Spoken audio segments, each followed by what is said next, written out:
अस्सलाम वालेकुम। आज का हमारा लेक्चर है बीएसएन जेनरिक थर्ड सेमेस्टर के लिए, जो अभी अभी न्यूली थर्ड सेमेस्टर में आए हैं उन स्टूडेंट्स के लिए। स्टार्ट करते हैं हम एएचएन सब्जेक्ट से। हमारा एएचएन सब्जेक्ट है, उसके अंदर मैंने डिजीज़ होती हैं, उसमें डिजीज़ डिस्कस करनी होती हैं। तो सबसे पहली जो डिजीज़ है जीआई सिस्टम की वो है स्टोमेटाइटिस। आए स्टार्ट करते हैं। उससे पहले है ऑब्जेक्टिव्स। तो ऑब्जेक्टिव्स देखते हैं क्या क्या कहते हैं। At the end of session, students will be able to understand the anatomy and physiology of gastrointestinal system. सबसे पहले अंडरस्टैंड करनी है anatomy and physiology of gastrointestinal system, जो आप पिछले सेमेस्टर में, सेकंड सेमेस्टर में और फर्स्ट सेमेस्टर में पढ़कर आए हैं। एनाटॉमी और फिजियोलॉजी उसको रिव्यू करना है, दोबारा से अंडरस्टैंड करनी है किसकी, गैस्ट्रोइंटेस्टाइनल सिस्टम यानी कि जीआई सिस्टम की जो है। उसके बाद है to identify causes of stomatitis. Identify करना है कॉज है क्या है स्टोमेटाइटिस वो। To recognise the manifestation of stomatitis, recognise करना है साइन एंड सिम्टम्स क्या क्या है स्टोमेटाइटिस के। अच्छा मैं बता दूं आपको, मैनिफेस्टेशन कहते हैं हम साइन एंड सिम्टम्स को, ठीक है। ये कुछ टर्मिनोलॉजीज होती हैं जो मैं आगे आप लोगों को बताता रहूँगा, और ये टर्मिनोलॉजीज आपको याद करनी है कि किस किस चीज़ के लिए क्या क्या टर्मिनोलॉजीज इस्तेमाल होती हैं। To describe pathophysiology of stomatitis, to explain diagnostic, medical and surgical management of stomatitis, to apply the nursing process. Start करते हैं। सबसे पहले जीआई सिस्टम को ओवरव्यू देखते हैं, क्या कहता है जीआई सिस्टम। द जीआई और digestive system extending from the mouth to the anus is responsible for ingestion, breaking down, food digestion, absorption and removing of waste। क्या कह रहा है ये, जो हमारा डाइजेस्टिव सिस्टम है, जीआई सिस्टम है, वो एक्सटेंड यानी कि शुरुआत कहाँ से हो रही है उसकी, हो रही है माउथ से, और एंडिंग कहाँ हो रही है, वो एनएस पे हो रही है। अब इसका वर्क क्या है, ये काम क्या करता है। देखो माउथ क्या करता है, हमें फूड इंजेस्ट करवाने में हेल्प करवाता है, सवाल्विंग करवाने में हेल्प करवाता है, टेस्ट करवाने में हेल्प करवाता है, तो वो इंजेस्शन में आ जाता है। और ब्रेकिंग डाउन में क्या करवाता है, ब्रेकिंग डाउन में होता है डाइजेशन, फूड एब्जॉर्प्शन जो हमारी इंटेस्टाइन एब्जॉर्ब करती है, एंड रिमूविंग ऑफ वेस्ट जो हमारा वेस्ट रिमूव आउट होता है, वो सारा सिस्टम होता है जीआई सिस्टम में। अब it includes the alimentary canal. इसमें एलिमेंट्री कैनाल होती है, वो कौन कितनी होती है, अबाउट 9 मीटर्स एंड 30 फीट। जो एलिमेंट्री कैनाल है वो है 9 मीटर एंड 30 फीट। माउथ, इसमें क्या क्या चीज़ें इन्वॉल्वमेंट होती हैं, उसमें होता है mouth, pharynx, oesophagus, stomach, small intestine and large intestine. ये सारे एलिमेंट्री ऑर्गन्स हैं, ठीक है। उसके बाद आता है एसेसरी ऑर्गन्स। उसमें आता है teeth, tongue, salivary glands and gall bladder, pancreas. ये सारे हैं हमारे एसेसरी ऑर्गन्स। अब क्या है एनाटॉमी ऑफ जीआई, ठीक है। सबसे पहले आता है हमारा माउथ। जीआई में सबसे पहले माउथ आता है, तो उसको पढ़ते हैं। क्या माउथ में आते हैं सबसे पहले जो ऑर्गन्स आते हैं, वो आता है सबसे पहला, वो आता है टीथ। टीथ का काम क्या है, mechanically break down food. Teeth क्या करता है, बेसिकली जो फूड है उसको मैकेनिकली यानी कि उसको तोड़वाने में, फूड को ब्रेकिंग डाउन करवाने में हेल्प आउट करवाता है। बी पार्ट में क्या है, सिलाइवरी ग्लैंड्स। सिलाइवरी ग्लैंड्स क्या करते हैं, produce about 1000 to 1500 ml saliva daily. Salivary glands क्या करते हैं, 1000 से लेकर 1500 ml तक डेली का सिलाइवरी ग्लैंड्स सलाइवा प्रोड्यूस करते हैं, जो क्या करता है, लुब्रिकेट्स करता है फूड को, ठीक है, और कंटेन कर देता है अमाइलेज को, पेट्राइलिन विद स्टार्च कार्बोहाइड्रेट डाइजेशन। अब ये क्या करता है, ये अमाइलेज के थ्रू हमारा जो फूड है वो डाइजेस्ट करवाता है, कार्बोहाइड्रेट के में कन्वर्ट करवाता है, ठीक है। उसके बाद है हमारा टंग। टंग क्या करती है, एड्स इन स्वाइलिंग एंड टेस्ट। टंग क्या करती है, हमारे को जो है ना फूड को निगलने में हेल्प करवाती है, और टेस्ट को महसूस करने में हेल्प आउट करवाती है। उसके बाद आता है हमारा नंबर 2 पे फेरिंग्स एंड इसोफेगस। फेरिंग्स का क्या काम है, shared passage for food air connect mouth to oesophagus. अब फेरिंग्स के दो काम होते हैं। एक काम ये होता है कि ये फूड को लेके जाती है स्टमक तक, और दूसरा क्या होता है, जो हमारा एयरवे है ना वो करवाती है, ठीक है। इसमें दो फंक्शन है, डुअल फंक्शन काम होता है इसका फेरिंग्स का। Shared passage for food and air, ठीक है, कनेक्ट्स माउथ टू इसोफेगस, और ये माउथ से कनेक्ट होती है इसोफेगस तक। उसके बाद क्या है इसोफेगस। इसोफेगस क्या है, muscular tube using peristalsis movement, wave like contractions to propel food to the stomach. अब इसोफेगस क्या है, एक मस्क्यूलर ट्यूब है। मस्क्यूलर ट्यूब है, वो पेरिस्टालसिस मूवमेंट करवाती है। पेरिस्टालसिस क्या होती है, जो फूड को लेके जाती है हमारे स्टमक में, उसको बोलते हैं, जो मूवमेंट होती है ना फूड की इसोफेगस से स्टमक तक, उसको क्या बोलते हैं, उसको बोलते हैं पेरिस्टालसिस मूवमेंट। ठीक है, wave like structure, wave like contraction की लहरें आती है ना, उस तरीके से फूड को ये लेके जाती है और प्रॉपर जो है ना फूड को स्टमक तक पहुंचाती है। इसका काम होता है इसोफेगस का। नेक्स्ट है आपका स्टमक, पार्ट पे 3 में। स्टमक का स्ट्रक्चर क्या है, जे शेप्ड ऑर्गन है ये। ठीक है, सबको पता होगा, एनाटॉमी और फिजियोलॉजी में पढ़कर आए हैं, जे शेप्ड ऑर्गन होता है। ठीक है, अब इसके जो है ना पिक्चर में आप देख सकते हैं 1 2 3 4 5 5 पार्ट्स होते हैं। सबसे पहला पार्ट होता है वो फंडस होता है। उसके बाद जो उसकी जो कनेक्शन है ना उसको बोलते हैं कार्डिया। फिर बीच में जो बीच वाला पार्ट होता है उसको बोलते हैं बॉडी। और सबसे लास्ट वाला पार्ट है एंट्रियम एंड पैरोलस। डेफिनेशन पढ़ते हैं इसकी। जे shaped organ in the left upper abdomen with रज फोल्ड्स फॉर एक्सपेंशन। क्या है ये जे शेप्ड ऑर्गन है। ठीक है, ये होता है हमारी बॉडी में एब्डोमेन में, left upper abdomen, left upper part में होता है ये एब्डोमेन के। ठीक है, और ये क्या करता है, ये फोल्ड हुआ हुआ होता है ताकि हम जो फूड लें ताकि वो एक्सपेंड हो सके। इसमें इतनी कैपेसिटी है, जितना हम फूड खाते हैं एक हद तक ये एक्सपेंड होता रहता है, फट होता रहता है, होता रहता है, होता रहता है। जितना इसको बढ़ना होता है ये फूलता है। ठीक, उसके बाद आते हैं इसके sphincters, cardiac and entry and pyloric exit. ये मैंने बताया ना आपको, ये कार्डिया, ये क्या है, ये एंट्री पॉइंट है, यहाँ से फूड दाखिल होता है। ठीक है, और जो पायलोरिक है यहाँ से एग्जिट आउट होता है food. Sphincter regulate food passage. Sphincters क्या करते हैं, रेगुलेट करते हैं फूड को ताकि आए है और यहाँ से आउट हो सके। ठीक है, इसके फंक्शन क्या क्या है, secretes gastric juices, HCl pepsin for protein digestion forming chyme. अब इसका फंक्शन क्या है, ये कहता है सीक्रेट जूसेस, जो HCl होता है ये निकलवाता है। ठीक है, पेप्सिन बनता है, फिर प्रोटीन और डाइजेशन की फॉर्मेशन करवाता है, फॉर्मिंग काइम, और काइम भी बनवाता है। ये इसके कुछ ये फंक्शंस होते हैं किसके, स्टमक के। इसके रीजन्स क्या क्या हैं, फंडस है, बॉडी है, एंट्रियम एंड पाइलोरस है, जो मैंने आपको अभी पिक्चर्स में दिखाया है। नेक्स्ट क्या है हमारा चौथा है स्मॉल इंटेस्टाइन। स्मॉल इंटेस्टाइन क्या करती है, सीक्रेशंस करवाती, सेक्शंस है sorry, duodenum receive bile pancreatic enzyme. अब क्या करता है, डुडीनियम क्या करती है, रिसीव करती है बाइल को पेनक्रियाटिक एंजाइम के थ्रू। ठीक है, जुजीनियम न्यूट्रिएंट्स, ये जुजीनियम और डोडिनियम ये पार्ट है स्मॉल इंटेस्टाइन के। Jejunum nutrients absorption, ileum absorb bile salts, vitamin B12। ठीक है, उसके बाद है बी पार्ट में surface area, enhance by villi and microvilli for nutrient absorption. ये कुछ काम करवाते हैं, विलाय और माइक्रोविलाय को न्यूट्रिशन की एब्जॉर्प्शन करवाने में हेल्प आउट करवाते हैं ये एंजाइम्स। उसके बाद है लार्ज इंटेस्टाइन। लार्ज इंटेस्टाइन में क्या क्या पार्ट होता है, उसमें होता है सबसे पहले caecum, colon, ascending transverse colon, descending colon, sigmoid colon, rectum and anus. ये पार्ट है किसके, लार्ज इंटेस्टाइन के। ये पिक्चर में आप देख सकते हैं, जो स्ट्रेट है वो असेंडिंग कोलोन है, उसके बाद थोड़ा सा कर्व शेप में है वो है ट्रांसवर्स कोलोन, फिर नीचे जो लकीर आ रही है इसको बोलते हैं डिसेंडिंग कोलोन। ठीक, उसके बाद जो रेड वाला पार्ट है ये क्या है, ये सिग्मॉइड कॉलोन है। सिग्मॉइड कॉलोन के बाद सबसे लास्ट वाला पार्ट होता है रेक्टम और एनस। ठीक है, ये आपको याद करनी पड़ेगी कि स्मॉल इंटेस्टाइन और लार्ज इंटेस्टाइन के कौन कौन से पार्ट्स हैं।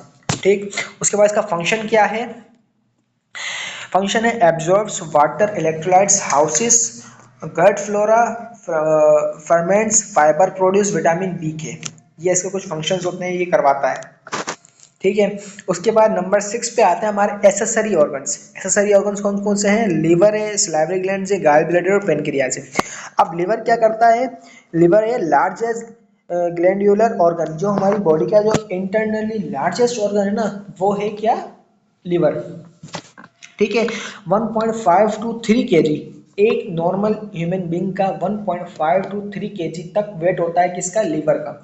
Produce 500 to 1000 ml bile day, जो डेली बाइल की प्रोडक्शन करवाता है वो करवाता है लीवर। और कितनी करवाता है, 500 से लेकर 1000 ml तक डेली बाइल की प्रोडक्शन करवाता है ये।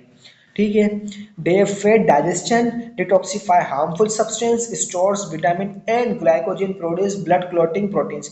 अब क्या करवा, इसका फंक्शन क्या क्या है, सबसे पहले ये फैट को डाइजेस्ट करता है। ठीक है, और डिटॉक्सिफाई यानी कि खत्म करता है जो हार्मफुल, हम जो है ज़्यादातर लोग क्या करते हैं, सिगरेट पीते हैं, स्मोकिंग करते हैं, जो उसका धुआं होता है वो भी लंग्स में भी जाता है, फेफड़ों उसमें लिवर में भी जाता है, तो ये नुकसानदेह करता है। लेकिन जो इसकी जो हार्मफुल है ना, इसका एक हद तक ये फंक्शन करता है, जो डिटॉक्सिफाई करता है, हमारा सिस्टम को साफ करता है। ठीक है, अब जो अल्कोहल एब्यूज वाले होते हैं वो भी ज़्यादा से ज़्यादा शराब पी के अपने लिवर को ख़राब कर लेते हैं। क्यों ज़्यादातर लिवर सिरोसिस क्यों होता है? इसकी वजह से ये होता है कि वो एक हद तक वर्क करता है, उसके बाद उसकी जो है ना एंडिंग हो जाती है।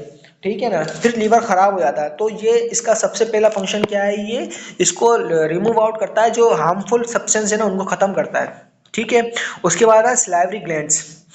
सिलाइवरी ग्लैंड्स क्या करता है, पैरोटिड, सिलाइवरी ग्लैंड्स के भी पार्ट्स होते हैं। एक होता है पैरोटिड, सबमेंडिबुलर, सबलिंगुअल। ये करते हैं produce saliva with enzyme, saliva production करवाते हैं एंजाइम के थ्रू, लाइक अमाइलेस। जो अमाइलेस एंजाइम है वो सलाइवा करवाता है। ठीक है, उसके बाद है gall bladder. Gall bladder, bladder से मुराद याद रखिएगा स्टोर। ब्लेडर को बोलते हैं स्टोर। जैसे आपकी घर की टंकियां होती है ना, वो क्या करती हैं, स्टोर करती हैं, वो भी आपके घर का ब्लेडर है। जैसे घर की टंकी को हम टंकी बोलते हैं, इसमें पानी स्टोर करते हैं। ठीक है, वो टंकी है, घर की टंकी है। और जो हमारे पेट की टंकी है ना, हमारी बॉडी की जो टंकी है, वो है क्या है, ब्लेडर। एक होता है गाल ब्लेडर और एक होता है यूरिनरी ब्लेडर। यूरिनरी ब्लेडर वो होता है जिसमें यूरिन स्टोर होता है, लेकिन गाल ब्लेडर वो होता है जो बाइल को स्टोर करता है। अब बाइल की प्रोडक्शन कहाँ से हो रही थी, वो हो रही थी लिवर से, लेकिन जो स्टोरेज हो रही है वो हो रही है गाल ब्लेडर में। पढ़ते हैं इसको क्या कह रहा है ये, stores concentrates biles produce by liver. वही बात आगे जो मैंने बताया आपको, बाइल को प्रोड्यूस कर रहा है लीवर, लेकिन स्टोर कर रहा है गाल ब्लेडर। उसके बाद है पेनक्रियाज। पेनक्रियाज के दोनों फंक्शन होते हैं, एक होता है एंडोक्राइन और एक्सोक्राइन। ये दोनों फंक्शन करवाता है, एंडोक्राइन और एक्सोक्राइन। ठीक है, digestive enzyme amylase lipase protease, ये इसका काम है। And endocrine insulin glucagon function secretes pancreatic juice into the duodenum via the pancreatic duct. अब पेनक्रियाज क्या करता है, पेनक्रियाज इंसुलिन की प्रोडक्शन करवाता है और ग्लूकागोन की भी करवाता है। अब इंसुलिन का क्या काम है और ग्लूकागोन का क्या काम है? अब देखो, जब हमारी शुगर इंक्रीज होती है तो हमारा पेनक्रियाज क्या करता है, ब्लड में जब शुगर इंक्रीज हो जाती है तो हमारा पेनक्रियाज क्या करता है, वो इंसुलिन की प्रोडक्शन को हाई कर देता है, यानी कि इंसुलिन की प्रोडक्शन कर देता है ब्लड में, ताकि जो शुगर लेवल है वो हमारा कम हो सके। अब अगर शुगर लेवल कम हो जाता है, फॉर सपोज अगर शुगर लेवल कम हो गया, तो क्या करेगा, ग्लूकागोन को पेनक्रियाज रिलीज करेगा, ताकि जो हमारी ब्लड में शुगर की कमी हुई है उसको पूरा कर सके। तो ये दोनों काम करता है, एंडोक्राइन भी और एक्सोक्राइन भी। ठीक है, उसके बाद आता है फिजियोलॉजी ऑफ जीआई। फिजियोलॉजी यानी कि इसका फंक्शन क्या क्या है जीआई का, वो पहले एनाटॉमी पढ़ी, अब फिजियोलॉजी पढ़ते हैं। सबसे पहली है इंजेस्शन, टेकिंग इन फूड, फूड आपने क्या क्या खाया पिया निगला, उसको बोलते हैं इंजेस्शन। उसके बाद आता है डाइजेशन। डाइजेशन में क्या है, breaking down food into smaller molecules. अब फूड को क्या करता है, ये स्मॉलर मॉलिक्यूल्स में कन्वर्ट कर देता है डाइजेशन में। मैकेनिकल में क्या होता है, chewing mouth, churning stomach, segmentation small intestine. ठीक, उसके बाद है केमिकल में enzymatic breakdown of food molecules. जो एंजाइम करते हैं उसको ब्रेक डाउन करने में हेल्प करवाता है, वो कौन करवाता है, केमिकल रिएक्शन करवाते हैं। ठीक है, उसके बाद क्या आता है, saliva, salivary amylase starch to maltose. Pepsin क्या करता है, सिलाइवरी अमाइलेज ने स्टार्च को कन्वर्ट करते हैं माल्टोज में, यानी कि माल्टोज में। ठीक है, उसके बाद आता है पेप्सिन। पेप्सिन क्या करता है, प्रोटीन को पेप्टाइड में कन्वर्ट करता है स्टमक में। ठीक है, लाइपेज क्या करता है, फैट को फैटी एसिड में कन्वर्ट करता है। पेनक्रियाटिक एंजाइम क्या है, कंप्लीट डाइजेशन और टू स्मॉल इंटेस्टाइन, ये कंप्लीटली डाइजेशन करवा देता है स्मॉल इंटेस्टाइन में। ठीक है, नेक्स्ट है हमारा एब्जॉर्प्शन। एब्जॉर्प्शन क्या है, taking up nutrients into the blood stream.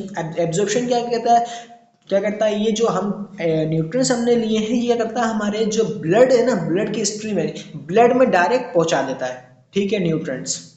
उसके बाद स्मॉल इंटेस्टाइन क्या करती है, प्राइमरी साइट है, nutrients absorbed mainly in small intestine. जो प्राइमरी सबसे ज़्यादा जो काम होता है ना, वो काम होता है स्मॉल इंटेस्टाइन में, और वो फूड की एब्जॉर्प्शन होती है स्मॉल इंटेस्टाइन में। ठीक है, क्या करता है, नंबर वन पार्ट में कार्बोहाइड्रेट्स को ग्लूकोज में कन्वर्ट करता है, और प्रोटीन्स को अमाइनो एसिड में, और फैट्स को फैटी एसिड एंड ग्लाइसरॉल में। ये कौन करती है, स्मॉल इंटेस्टाइन करती है। ठीक है, उसके बाद आती है लार्ज इंटेस्टाइन। लार्ज इंटेस्टाइन क्या करता है, absorb water electrolytes from faeces. अब देखो, वहां पे क्या हुआ, यहाँ पे स्मॉल इंटेस्टाइन में क्या हुआ, एब्जॉर्प्शन हुई, एब्जॉर्प्शन होने के बाद वो डिस्ट्रीब्यूशन भी हो गई है। अब आ जाते हैं नीचे हम लार्ज इंटेस्टाइन में। लार्ज इंटेस्टाइन कर रही है कुछ एब्जॉर्प्शन भी कर रही है, वाटर इलेक्ट्रोलाइट्स बैलेंस भी कर रही है, और फॉर्म्स फीसिस। जो फीसिस स्टोर होते हैं ना हमारे, बाउल जो स्टोर होता है, स्टूल जो स्टोर होता है, वो होता है लार्ज इंटेस्टाइन में। तो ये उसका काम होता है, तो ये वो करती है। नेक्स्ट में है मोटिलिटी। मोटिलिटी बोलते हैं मूवमेंट को, मूवमेंट कैसी है, ठीक है। The contraction of the muscles that mix and propel contents in the gastrointestinal GI tract।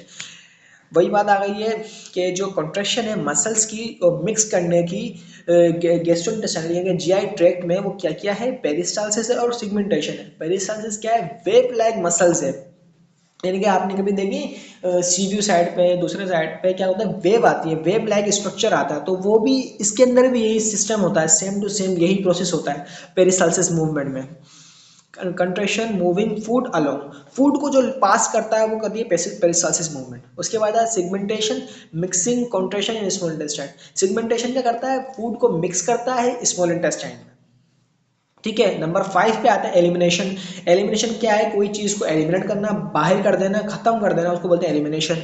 Removing undigested waste, remove करना है जो अनडाइजेस्टेड फूड है ना, जो एक्स्ट्रा मटेरियल होता है वो खत्म कर देता है, बाहर कर देता है। डिफिकेशन, डिफिकेशन बोलते हैं खत्म हो जाना, ठीक है। Rectal stretch receptors triggers reflexes internal involuntary and external voluntary. अब जो रेक्टल के जो रिसेप्टर्स होते हैं ना हमारे अंदर, अब देखो जो हमारा स्टूल होता है वो क्या होता है, दो कंट्रोल में चलता है, एक इनवॉलेंट्री होता है और वॉलेंट्री होता है।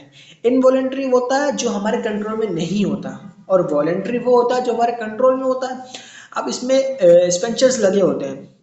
वॉलेंट्री कंट्रोल क्या करते हैं, जैसे इनवॉलेंट्री में क्या हुआ, पूरा का पूरा बाउल बन गया, ठीक है, वो हमारे कंट्रोल में नहीं है कैसे बाउल बना, लेकिन अब हमारे पास मैसेज आ गया कि भाई हमारा जो है ना हमें स्टूल करने की वो हो रही है, वॉशरूम जाना है हमें, ठीक है। तो वो क्या करता है, वॉशरूम जाने के लिए हमारे जो नीचे वाले एक्सटर्नल वॉलेंट्री कंट्रोल है ना, उसको मैसेज भेजता है कि भाई अब तुम जो है ना ओपन हो जाओ, हमें वॉशरूम करना है। लेकिन वो हमारे कंट्रोल में होते हैं, एक हद तक हम उसको कंट्रोल कर सकते हैं, ठीक है। अब जब हम वॉशरूम जाएंगे तो वो फिर रिलीज हो सकते हैं, अदरवाइज वो डायरेक्ट रिलीज नहीं होंगे, वो हमारे वॉलेंट्री है, कंट्रोल में है। लेकिन जो इंटरनल है और वो इनवॉलेंट्री है, जो एक्सटर्नल है वो वॉलेंट्री है, ठीक है। यहाँ तक बात समझ में आ गई, आई होप समझ में आई हो। Anal sphincters control explosion. उसके बाद है कुछ पार्ट्स। इसके पार्ट्स क्या है, माउथ है। माउथ क्या करता है, mechanical and chemical digestion, amylase. ये पूरी की पूरी जीआई की एनाटॉमी एंड फिजियोलॉजी का निचोड़ इस ग्राफ में दे दिया है, इस चार्ट में दिया हुआ है पूरा। इसोफेगस क्या करता है, ट्रांसपोर्ट वाया पेरिस्टालसिस। स्टमक क्या है, protein digestion, pepsin and acid secretions. उसके बाद है small intestine, complete digestion and nutrients absorption. Large intestine, water electrolyte absorption, faeces formation. Liver क्या करता है, बाइल प्रोडक्शन है, डिटॉक्सिफिकेशन है, मेटाबॉलिज्म है। गॉल ब्लैडर क्या करता है, बाइल स्टोरेज करता है, कनेक्शन करता है, कंट्रैक्शन करता है। पेनक्रियास क्या करता है, digestive enzyme and insulin and glucagon, ठीक है। उसके बाद आता है हमारी डिजीज पे, वो हमने जो हमारा फर्स्ट ऑब्जेक्टिव था वो अब कवर कर लिया है हमने। अब आ चुके हैं हम स्टोमेटाइटिस पे, हमारा दूसरा ऑब्जेक्टिव। जो पहला था जीआई का ओवरव्यू वो हमने कर चुके हैं, अब हम आ चुके हैं स्टोमेटाइटिस पे। हमारा असल मकसद जो है स्टार्ट अब होता है हमारा एएचएन में। अब हम दाखिल हुए हैं डिजीज पढ़ने के लिए, स्टोमेटाइटिस। स्टोमेटाइटिस से अब मैं आपको बता सकूं स्टोमेटाइटिस है क्या। स्टोमेटाइटिस बेसिकली होता है इन्फ्लामेशन ऑफ द माउथ। अब याद रखो, जिस भी वर्ड के बाद आइटस लगा हुआ हो, इसका मतलब है कि इन्फ्लामेशन की बात हो रही है, ठीक। जिस भी वर्ड के बाद आखिर में आइटस लगा हुआ हो, इसका मतलब है इन्फ्लामेशन की बात हो रही है। जैसे कि अपेंडिसाइटस, यानी कि इन्फ्लामेशन ऑफ द अपेंडिक्स, ठीक है। उसके बाद है pancreatitis, inflammation of the pancreas. Normal क्या है, पेनक्रियाज, लेकिन आइटस लग गया तो इसमें इन्फ्लामेशन हो गई है, तो ये क्या हो गया, पेनक्रियाटाइटस, इन्फ्लामेशन ऑफ द पेनक्रियाज। अब हमारा टॉपिक क्या है, स्टोमेटाइटस। स्टोमेटाइटस से आप समझ रहे होगे कि शायद ये हो सकता है कि ये स्टमक की बात हो रही हो, लेकिन नहीं, ऐसा नहीं है। यहाँ पे बात हो रही है माउथ की, ठीक है। माउथ की बात हो रही है, स्टोमा के मायने होते हैं ओपनिंग, ठीक है, माउथ, स्टोमा, ठीक है। और आइटस के मायने होते हैं inflammation, as in tonsillitis and arthritis, ठीक है। Tonsillitis means inflammation of the tonsils, ठीक है। अब स्टोमेटाइटिस का मकसद समझ में आ गया। स्टोमेटाइटिस का मकसद क्या है? Inflammation of the mouth is called stomatitis, simple। thus stomatitis inflammation of the mouth, same बात है, ठीक। stomatitis is the inflammation of the mouth, it affects the mucous membranes which are the thin skin covering on the outside surface of the mouth। अभी क्या कह रहा है, stomatitis क्या है? इन्फ्लामेशन है हमारे माउथ की। ये क्या करती है? ये अफेक्ट करती है जो हमारे म्यूकसल मेम्ब्रेन है, जो माउथ की जो मेम्ब्रेन होती है उसको अफेक्ट करती है। क्या करती है? इसको थिन कर देती है, पतली कर देती है। जो स्किन की कवरिंग है ना हमारे माउथ की, उसको कवरिंग कवरिंग जो है ना उसको कम, यानी कि पतली कर देती है, जिसकी वजह से इन्फ्लेमेशन हो जाती है हमारे माउथ में, ठीक। Stomatitis can occur anywhere in the mouth including inside of the cheeks, gums, tongues, lips and palate. अब क्या है, जो स्टोमेटाइटिस है ना हमारे माउथ के किसी भी एरिया पे हो सकती है, जैसे कि बताया गया है इसमें, चिक्स में, हमारे गालों में हो सकती है, गाल के इनसाइड हो सकती है, गम्स हो सकती है, टंग में हो सकती है, लिप्स पे यानी कि होठों पे हो सकती है, प्लेट होती है, ठीक है, उसमें हो सकती है। टाइप्स ऑफ स्टोमेटाइटिस है, इसमें दो टाइप्स की होती है स्टोमेटाइटिस, एक होता है कैंकर सोर, एक होता है कोल्ड सोर। आगे फर्दर इसकी डिवीजन है वो पढ़ते हैं। अब देखो type of stomatitis, type of stomatitis क्या है? सबसे पहले टाइप है कैंकर सोर, दूसरी होती है कोल्ड सोर। अब कैंकर सोर को पढ़ते हैं, क्या है ये?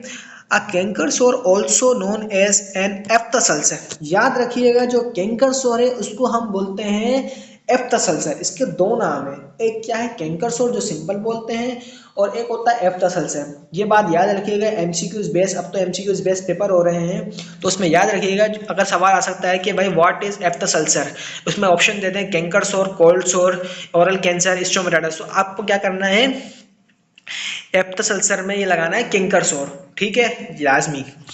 Aphthous ulcer is a single pale और yellow ulcer with a red outer ring. ये क्या है? ये है क्या? एक अल्सर है, यानी कि जख्म है, कहाँ पे? With a red outer ring, और इसमें रेड आउटर रिंग की तरह होता है ये, ठीक है। Cluster of such ulcer in the mouth, clusters यानी कि क्लस्टर्स बोलते हैं हम गुच्छे को। आपने देखा है कि अंगूर का गुच्छा देखा होगा कभी, वो क्या होता है? वो क्लस्टर है, उसको भी क्लस्टर कहते हैं। तो इसकी तरह भी माउथ के अंदर क्लस्टर्स पड़ जाते हैं। बेसिकली माउथ के अंदर जो छाले होते हैं ना, ब्लिस्टर्स जिसको कहते हैं, उसको बोलते हैं स्टोमेटाइटिस, ठीक है।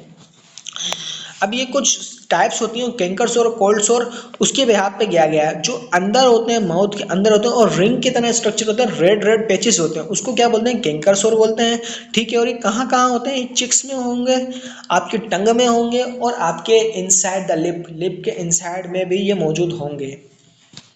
समझ में आ गया कैंकर सोर। अब दूसरी टाइप है हमारी कोल्ड सोर की। कोल्ड सोर देखते हैं क्या है, ऑल्सो कोल्ड फीवर ब्लस्टर्स। अब याद रखिएगा कि कोल्ड सोर को हम फीवर ब्लस्टर भी कहते हैं, यानी कि जो बुखार होने के बाद जो छाले निकलते हैं हमारे स्किन के अराउंड, यानी माउथ के अराउंड, लिप्स के अराउंड जो छाले निकलते हैं, इस पिक्चर में भी नजर आ रहा है, ये जो छाले हैं, इन छालों को हम क्या बोलते हैं? कोल्ड सोर, यानी कि फीवर ब्लस्टर्स। कोल्ड सोर आर फ्लूइड फिल्ड सोर्स। अभी क्या होता है, इनके अंदर फ्लूइड भरा हुआ होता है, पानी भरा हुआ होता है, जो पानी वाले छाले होते हैं उनको बोलते हैं कोल्ड सोर, ठीक है। डेट अकर और एंड अराउंड द लिप्स, और ये कहाँ पाए जाते हैं? लिप्स के बाहर पाए जाते हैं। They rarely form on the gums, बहुत ही कम गम्स के अंदर होते हैं, ठीक है। और the roof of the mouth, और जो माउथ का रूफ है ना, यानी कि जो छत है माउथ की, जो ऊपर तालवा है, उसमें भी बहुत कम पाए जाते हैं ये, ज़्यादातर पाए जाते हैं ये अराउंड द लिप्स, बाहर, outside. Cold sore later crust over with a escape and rear usually associated with the tingling, tenderness or burning before the actual sore appear। अब क्या होता है, ये जो सोर बनने से पहले इसमें क्या होती है? बर्निंग होती है, जलन सी महसूस होती है, ठीक है, टेंडरनेस, सख्ती हो जाती है एक्चुअल सोर बनने से पहले। ये इसकी कुछ मैनिफेस्टेशंस होती हैं, निशानियां होती हैं। ठीक है। व्हाट कॉजेस, क्यों, किस वजह से ये होता है, देखते हैं। बाइटिंग ऑफ टंग इनर चिक, किसी भी वजह से आपका जो बाइट है, जो लिप है, वो बाइट हो जाए, ठीक है, या जबान जो है आपकी वो बाइट हो जाए, उसकी वजह से होता है। गाल आपका बाइट हो जाए, इसकी वजह से ये हो सकता है। या कभी विटामिन डेफिशिएंसी हो जाए, विटामिन डी, बी 12 की डेफिशिएंसी हो जाती है ना किसी किसी को, विटामिन डी की, बी 12 की, उसकी वजह से भी हो सकता है। ठीक है। वायरल इन्फेक्शन, जैसे वायरल इन्फेक्शन चलते हैं, ठीक है, उनकी वजह से भी हो सकता है। डाइजेशन प्रॉब्लम्स, किसी को डाइजेशन प्रॉब्लम, जिसको डाइजेस्ट नहीं होता फूड, उसकी वजह से भी हो सकता है। हार्मोनल चेंजेस, हार्मोन चेंजेस होते हैं जब, उसकी वजह से भी हो सकता है। Emotional imbalance causing stress and anxiety, emotional balance की वजह से भी बहुत ज्यादा इसके चांसेस होते हैं स्टोमेटाइटिस करवाने के। स्लीप डिप्रिवेशन, स्लीप की जो है ना साइकिल सही नहीं है, इसकी वजह से भी होता है। फूड एलर्जी, को ऐसा फूड खा लिया आपने जिससे वो आपको डाइजेस्ट नहीं हुआ, डाइजेस्ट नहीं होने की वजह से आपको ये स्टोमेटाइटिस कॉज करवाया इसने। नेक्स्ट आता है हर्ब्स स्टोमेटाइटिस कोल्ड सोर। अब जो हर्ब्स स्टोमेटाइटिस कोल्ड सोर है, और एक एप्थस स्टोमेटाइटिस कैंकर सोर है। अब जो कोल्ड सोर है ना, उसका भी दूसरा नाम है, उसको क्या बोलते हैं हम, हर्ब्स स्टोमेटाइटिस, ठीक है। और जो कैंकर सोर है उसका तो पता ही है आपको, उसको बोलते हैं एप्थस स्टोमेटाइटिस, ठीक है। कॉजेस क्या क्या है हर्ब्स स्टोमेटाइटिस के, उसका क्या है, हर्ब्स सिंप्लेक्स वायरस, HSV1, वो होता है हर्ब्स सिंप्लेक्स वायरस। इसका मेन कोर्स क्या है, कोल्ड सोर का हर्ब्स सिंप्लेक्स वायरस, याद रखिएगा, एमसीक्यूज में आ सकता है। दूसरा क्या है, एप्थस स्टोमेटाइटिस। एप्थस स्टोमेटाइटिस क्यों होता है, पुअर ओरल हाइजीन, आपने माउथ की हाइजीन नहीं करी, आपने ब्रश नहीं करा, आपने कुल्ली नहीं करी, आपने पान छलिया खा रहे हैं, आप सिगरेट पी रहे हैं कंटिन्यूअसली, उसकी सफाई नहीं कर रहे हैं, इसकी वजह से भी ये होता है। Damage to mucous membrane, mucous membrane किसी भी वजह से डैमेज हो जाए, इसकी वजह से होता है।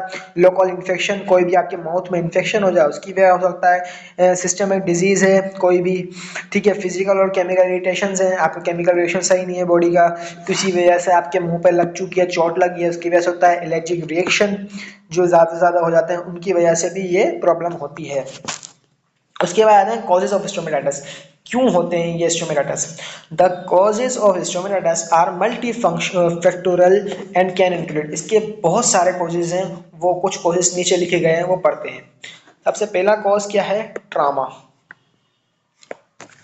ट्रामा क्या है, physical trauma from dental appliances. Trauma यानी कि आपने किसी डेंटल के पास गया, डेंचर्स लगवाया, वो फुली फिट नहीं बैठे, इसकी वजह से कोई ट्रामा हो जाए तो ये स्टोमेटाइटिस काज करवा सकता है आपका। सच एज अनस्टेबल डेंचर्स, वही बात, is a significant cause of denture stomatitis. Most common जो कॉज होता है वो डेंचर स्टोमेटाइटिस की वजह से होता है। Stabilizing dentures with implants has been shown to reduce the prevalence of the condition significantly. ठीक है, जब हम उसको फिक्स कर रहे होते हैं, उसकी वजह से कोई ट्रामा वगैरह हो जाए या डेंचर्स फिक्स नहीं बैठे, तो उसकी वजह से जो प्रॉब्लम आती है वो स्टोमेटाइटिस काज करवाती है, ठीक है। उसके बाद आता है नंबर 2 पे infections. Viral, bacterial, fungal infections can lead to stomatitis. याद रखिएगा, जो बैक्टीरियाज होते हैं या फंगल इन्फेक्शन होते हैं, वायरल इन्फेक्शन होते हैं, वो कॉज करवा देता है स्टोमेटाइटिस के लिए। For instance the herpes simplex virus is a common cause of aphthous stomatitis. क्या करता है, for instance the herpes simplex virus क्या है, मोस्ट कॉमन है किसका, एप्थस स्टोमेटाइटिस का, ठीक है। न्यूट्रिशनल डेफिशिएंसीज में क्या क्या होता है, नेक्स्ट है हमारा न्यूट्रिशनल डेफिशिएंसीज।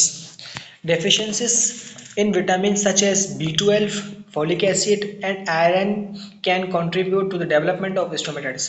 पहले मैंने आपको बताया था कि कॉजेज हो सकते हैं कौन कौन से, विटामिन डी की, विटामिन B12 की डेफिशिएंसीज की वजह से, फॉलिक एसिड की कमी की वजह से स्टोमेटाइटिस कॉज होता है। एलर्जिक रिएक्शन है, allergic reaction to certain foods, किसी भी फूड की वजह से आपने ऐसा फूड खा लिया जिससे आपको एलर्जी हो गई हो, वो करवा सकता है। डेंटल मटेरियल्स, कोई ऐसा मटेरियल इस्तेमाल कर रहे हो जो आपके माउथ में इन्फेक्शन करवा रहा है, उसकी वजह पे हो सकता है।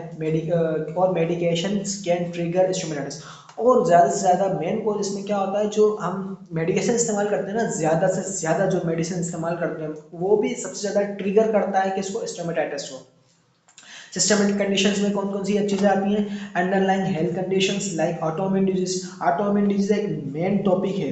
ऑटोइम्यून डिजीज में क्या होता है, जो आपके बेनिफिशियल होते हैं ना बैक्टीरियाज, वो अपने आप को खाने लग जाते हैं, उसको ऑटोइम्यून डिजीज कहते हैं। गैस्ट्रोइंटेस्टाइनल डिसऑर्डर्स होते हैं, हार्मोनल चेंजेस हो सकता है, कैन ऑल्सो कॉज स्टोमेटाइटिस। तो ये कॉजेज हैं किसके? स्टोमेटाइटिस के। उसके बाद है manifestation of stomatitis, sign and symptoms of stomatitis.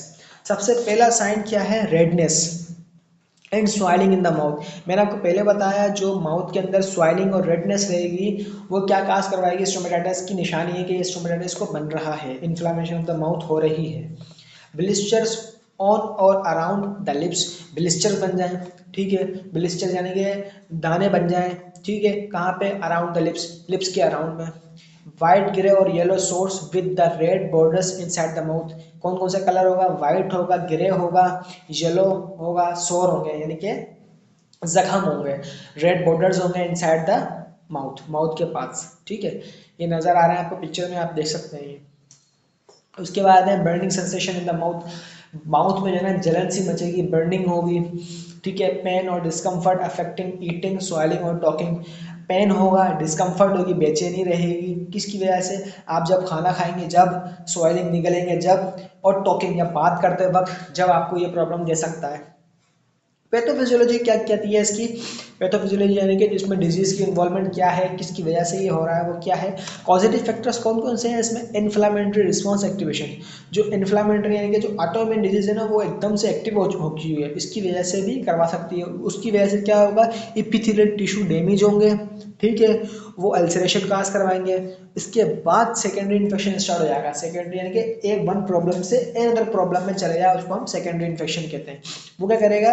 Healing and epithelial रिकर्जिरेशन, वो ये प्रॉब्लम करवा देगा, ठीक है। उसके बाद हील नहीं होगा, वो हील होने के बावजूद ये प्रॉब्लम करवा देगा।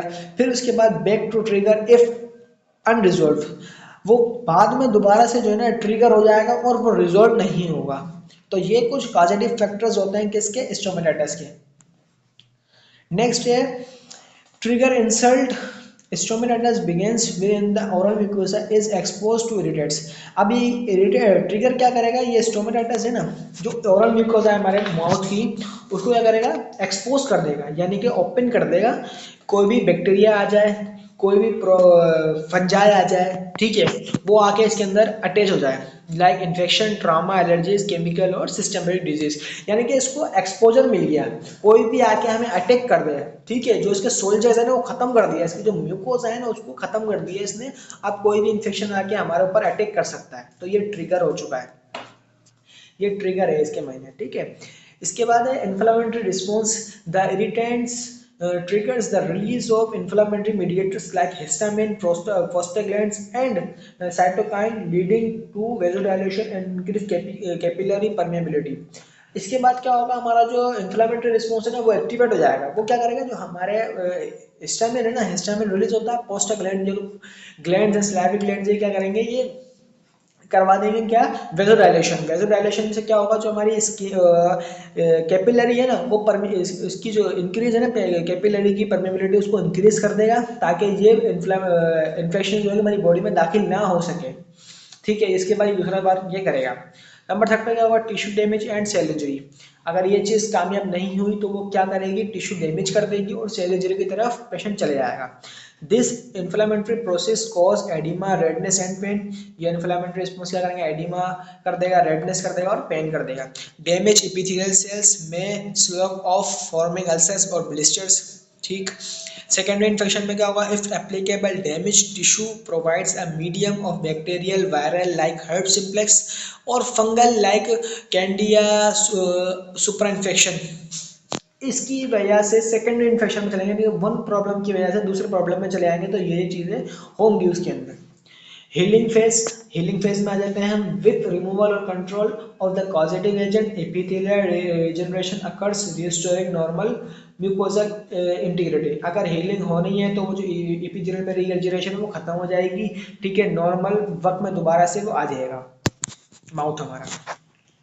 अब इसके बाद है diagnostic management of stomatitis.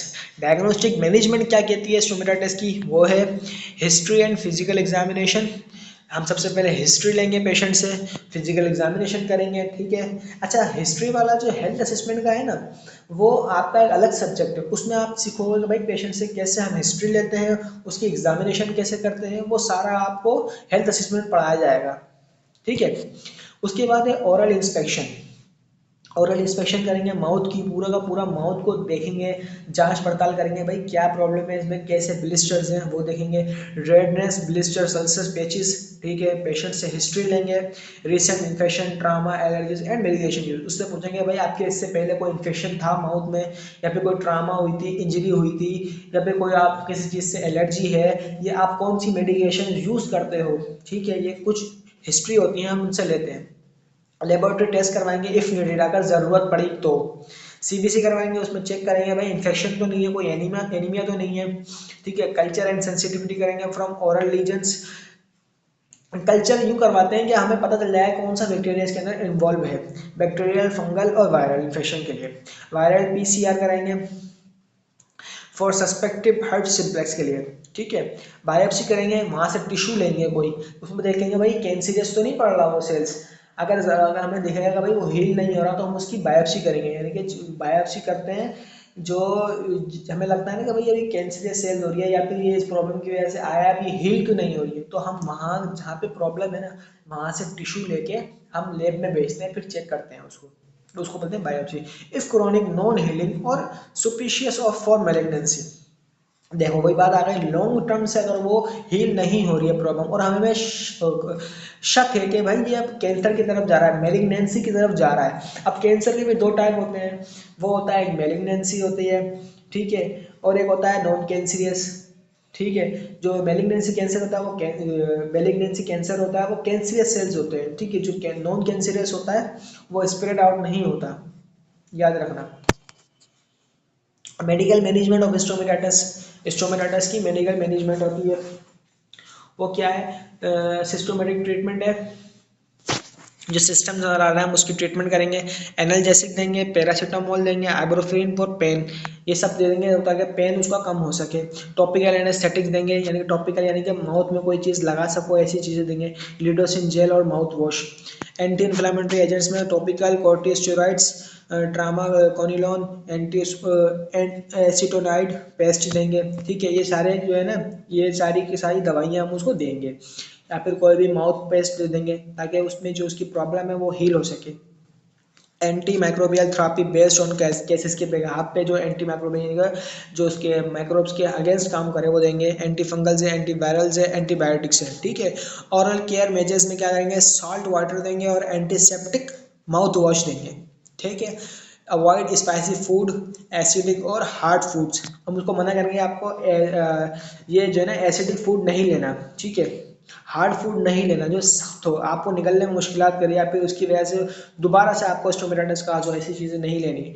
Good oral hygiene, उनको बताना कि आपने अच्छे से अच्छी हाइजीन रखनी है अपनी। सर्जिकल मैनेजमेंट ऑफ स्टोमेटाइटिस क्या है, ये जनरली नहीं होती, ज़्यादातर नहीं होती, ये हील हो जाते हैं माउथ में, ठीक है।